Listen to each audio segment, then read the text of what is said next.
what's up, y'all? Welcome and welcome back to the vlog. It's your girl Tanishashantez, and today, as y'all can see, we'll be learning how to do some cute little DIY jack-o'-lantern candy apples.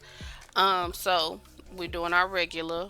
Not really though. I'm splitting my 411 method in half because I'm only making 3 apples.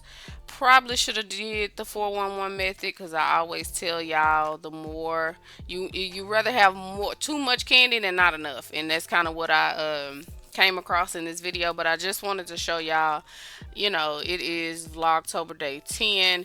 Just wanted to get something out there that would be fun. I feel like if you did this with your kids or whatever, the fam for Halloween, it would be epic.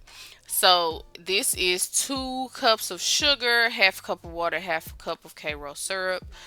This is my new tasty pot, so I'm really loving the pot so far. But because it's so deep, is why I said I should have did the 411 method to give myself room when I dip the apples. You'll see.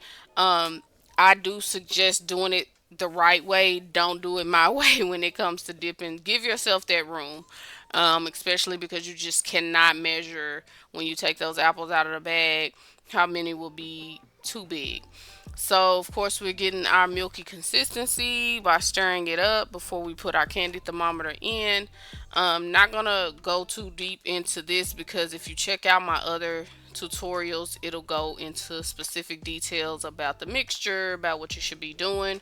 Um, don't mind my crazy. We call her the baby shower dog because my baby did the color on her. It's so funny, but it is dog safe color. Don't mind her. She's just in the way. Um, but yeah, pretty much put the candy thermometer in. Once it gets, I was just showing you the food coloring that I use this time is by Wilton, found at Walmart. It usually comes in, I want to say it's red, orange, and blue pack, or orange, yellow, blue, something like that. But you can get them super cheap. They work well. They're gel, so they're not oil based, so they definitely do the job. We're doing peach flavoring in honor of the color orange for the jack o' lanterns, I guess. Um, but yeah, I of course have to do the white to make sure it's not see through the color. So I know that's a question that I get a lot. You definitely want to use your white um, color on top of whatever color you use if you don't want the see through colors.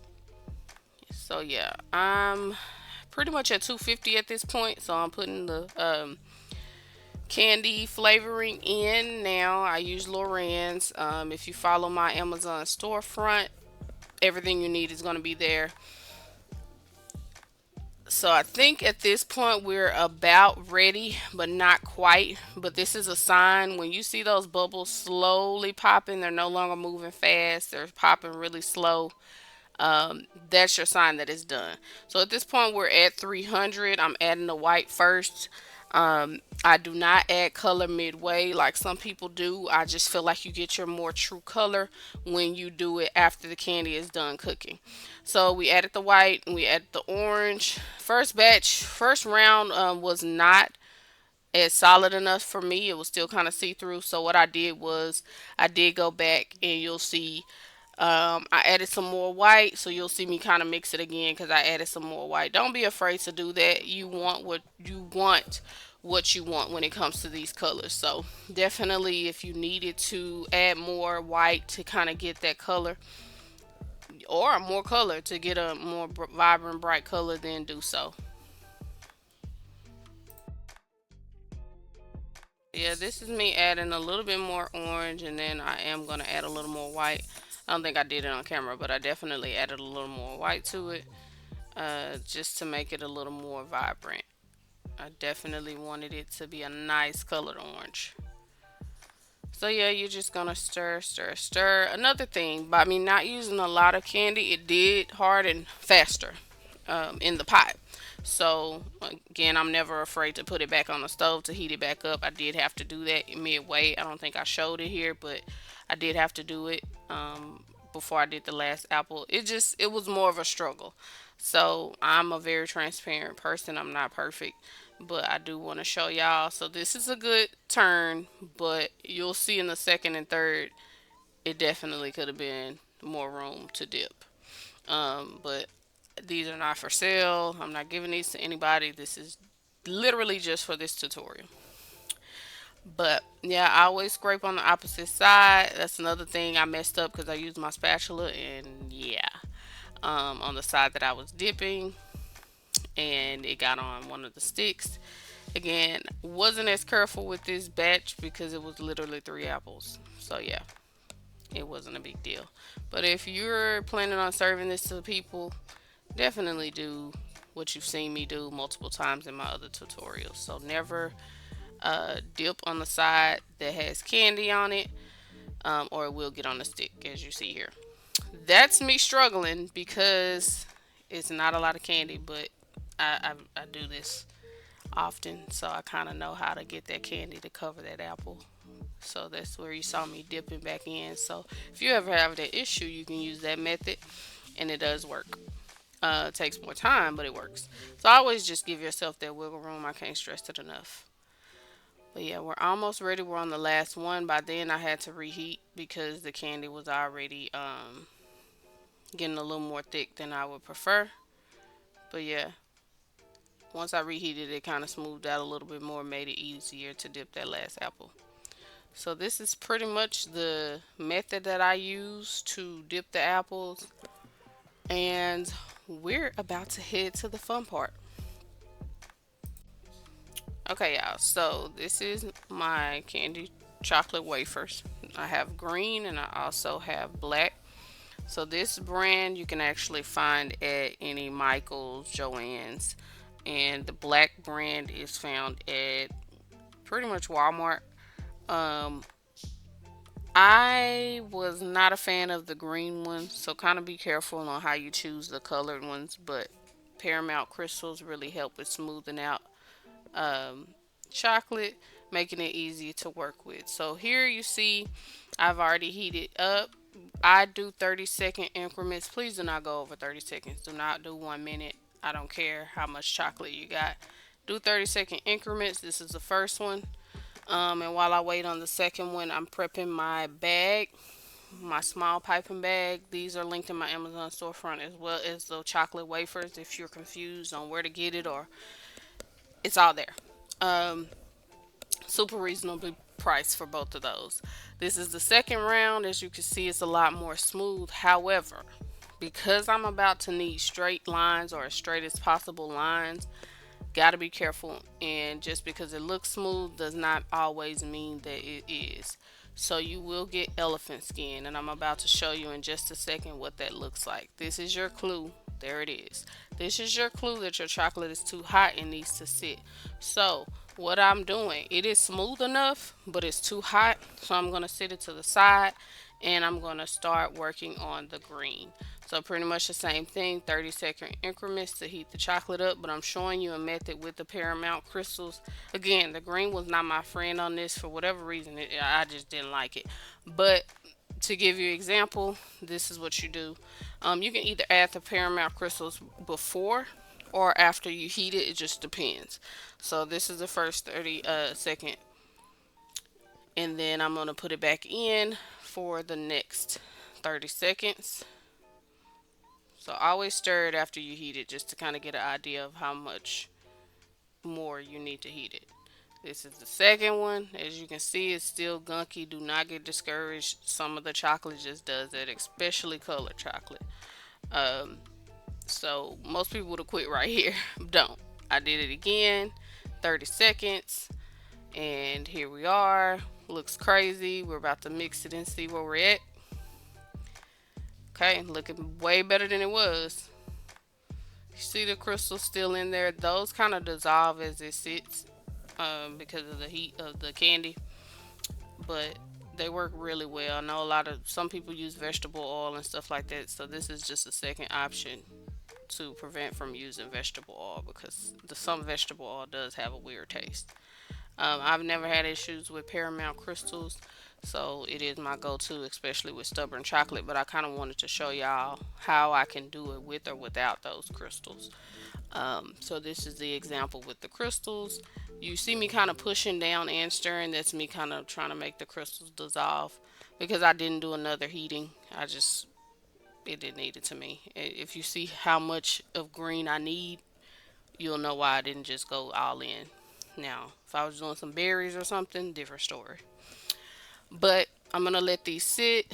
By now, the black is ready, and we need to get rolling. So let me show y'all. So I take my little, give it another stir because it was hot. Um, just double checking. That's what you want. The stream, no elephant skin. At this point, it is ready to go. So yeah, that's what we want to see. And I'm gonna get my piping bag, and we're gonna start pouring the color inside of the bag.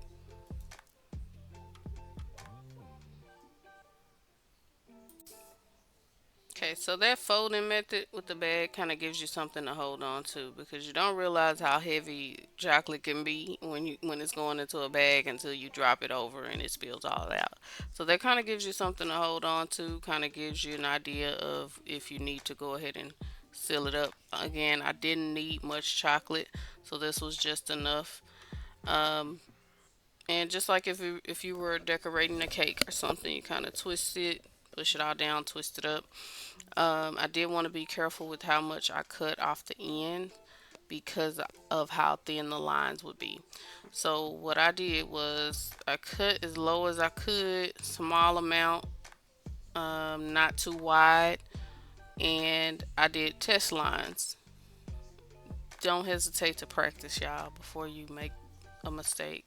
I will say though, getting chocolate off of hard candy apples is not that bad. You can use like a spatula or something and it'll come off. You can actually wipe it off too.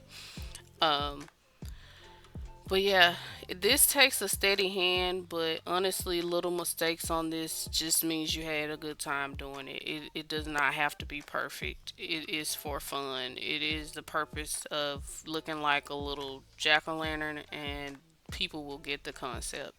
Now, if you are very particular and a perfectionist, this might not be the project for you because honey, your hand will shake. If you do have a steady hand, good for you. I am not one of those. I do the best I can. But I don't often decorate apples in this way. This is solely for Vlogtober, so you won't probably see me doing these type of lines again. I felt like the lines, of course, we know that most pumpkins don't have black lines, but I felt like the lines gave it a 3D effect and a little more spooky to me. So we're gonna do the next apple. As you can see, I go from top to bottom, and I tried to go all the way down to prevent dragging the chocolate back up. So as you can see, when I get to the bottom, I kind of let it hang and drop. That prevents you from doing like a whole bunch of squiggly lines everywhere, making a mess. Um, and you just go from top to bottom and top to bottom. What I did was just connect it where I wasted it and kept going. Okay. So once we get all of these done, it's pretty much we just go do our little face and honey, however you want. I had to remember what jack o' lanterns look like, their mouths and stuff like that.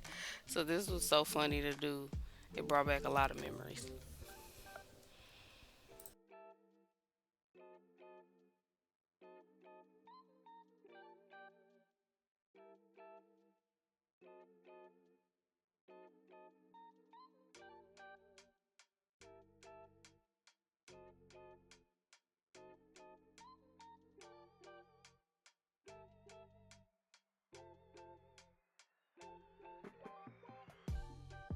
And I'm gonna go right back in and do the face. So you're talking two triangles. Again, this is not a perfect project. This is literally for fun. I feel like this would be so fun for kids. And then however you want your mouth to go, whatever design or expression. And this works so well because I didn't overheat my chocolate. It's not too thin, and it's not too thick.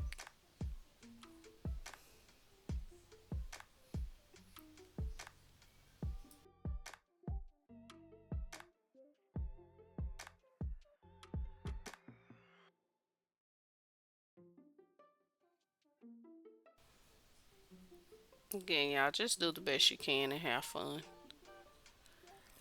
But I thought these were super cute, like for a little Halloween party or birthday party. Like, this is a must try. Like, you have to try it. And you can even do it without the lines, like I did. Like I said, I just feel like it made it stand out more and look a little bit more spooky. And gave it kind of a 3D effect. But you can definitely do it without lines and just do the faces to your discretion. So again, didn't really need a lot of green because I'm just making little vines on the top of the apple. But I just feel like this would have topped it off. You could buy leaves, like the ready-made leaves, but they were expensive. I don't know if y'all saw my other vlog when I was in Joann's, but man, I was like $7 for this. So I'm like, I'm gonna just make some cute little swirls at the top of the apple, and we gonna keep it pushing. So that's what I did. Um, Again, just cut a little small slit, and nothing was really coming out, so I cut it again. Doing my test lines. That's why that's important before you get to working on the apple itself. Silicone mats are perfect for chocolate as well because it dries hard and then you just scrape it off. But yeah, we're just doing little swirls. I just felt like this was a cute little add-on. And it gives it the look of like a little stem or vine or however you want to call it.